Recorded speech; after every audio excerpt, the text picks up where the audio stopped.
Now, when talking about the arts under Napoleon I, we have to keep in mind that this was actually only a few years after the French Revolution, which had really brought about a radical rupture, not only in terms of political ideas, but also in terms of cultural identity, really.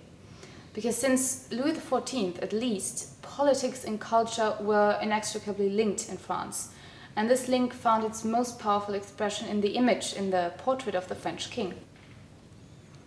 So well aware that the French were very much used to these powerful politically charged images of their ruler, Napoleon was of course very keen to establish his own iconography of power once he became Emperor of France. And that is exactly what he did by presenting himself as an heir to the ancient Roman emperors. Now, excavations of ancient monuments in the second half of the 18th century had already led to a general growing interest in ancient art, but it was really under Napoleon's reign that this was taken to a whole new level. This absolutely marvelous and highly artful small bronze here shows Napoleon seated on a pedestal wearing this sort of toga-like drape on his shoulder and a laurel crown on his head. So these two were both very common attributes denoting imperial status.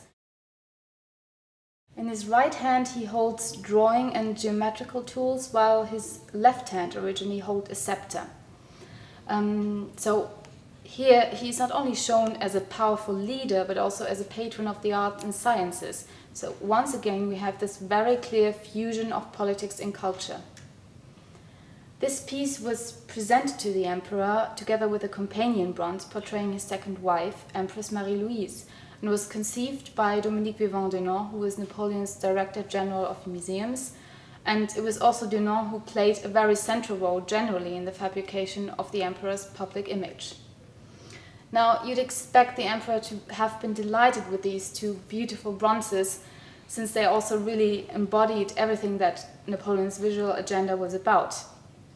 However, he actually wasn't happy with them at all when he first saw them, because, as you can see, apart from this drape, Napoleon is almost entirely naked. And while this is something common for antique statues, Napoleon deemed it absolutely inadequate and bizarre for the representation of a 19th century emperor. So he demanded them to be destroyed right away, but happily Vivant-Denon chose to disobey his emperor this time, so these beautiful statues eventually survived and could be acquired for our collection by the 4th Marquess of Hertford.